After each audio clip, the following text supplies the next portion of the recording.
So here's the needle movers that have really shown through for me. They have this thing on the ring called latency, and it's the amount of time it takes you to get to sleep from when you put your head down. And I'm usually well below 10 minutes. The way I've gotten there over the last 6 years is through release meditation. So as soon as my brain starts to go, oh, do you think about this? Do you think about that? I have a notepad by my bed and I write it down. I get thoughts out of my head. And then I release meditate until I'm out. And all that is, like counting sheep, it's just release, release, release. And I don't say it, I think it. If you need practice with that, go on YouTube, look up Brendon Burchard, release meditation, and make sure you try it out.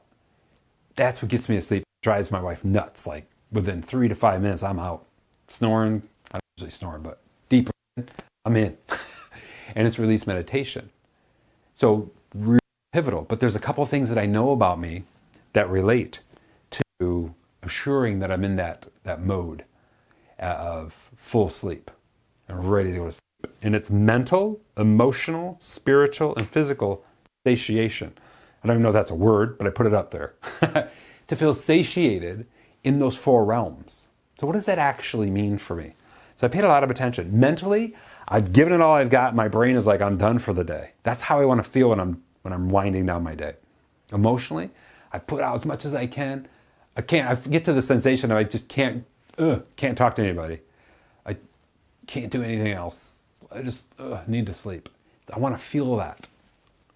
Spiritually, that I've gone out. For me, that's connection to nature. It's connection to the earth, the universe, the world, right? That I've done the things that are necessary for me to feel that. That's meditation. Sometimes it's stretching. Sometimes it's being out.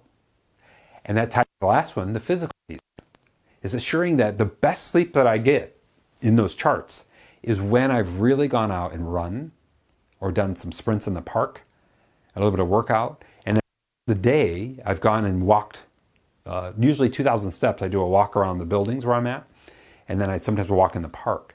So I'm aiming for 10 to 15,000 steps a day. A lot of that work, well, a big part of that work is higher engagement, heart rate build, like getting the heart rate way up through running, those kind of things. When I hit those 4 metrics I've discovered in the last 3 weeks, which I kind of knew, but this has really helped me, like I said. When I hit those 4 metrics, I sleep the best, shows, and I feel fully as well. Third big point that I've learned is to eat in the front half of the day. So I try to eat from 10 a.m.-ish to about 4 p.m. So from 10, maybe a brunch, a late breakfast, a lunch. I'm eating the heaviest meal part of the day. That might be more bread, and I don't eat too much bread.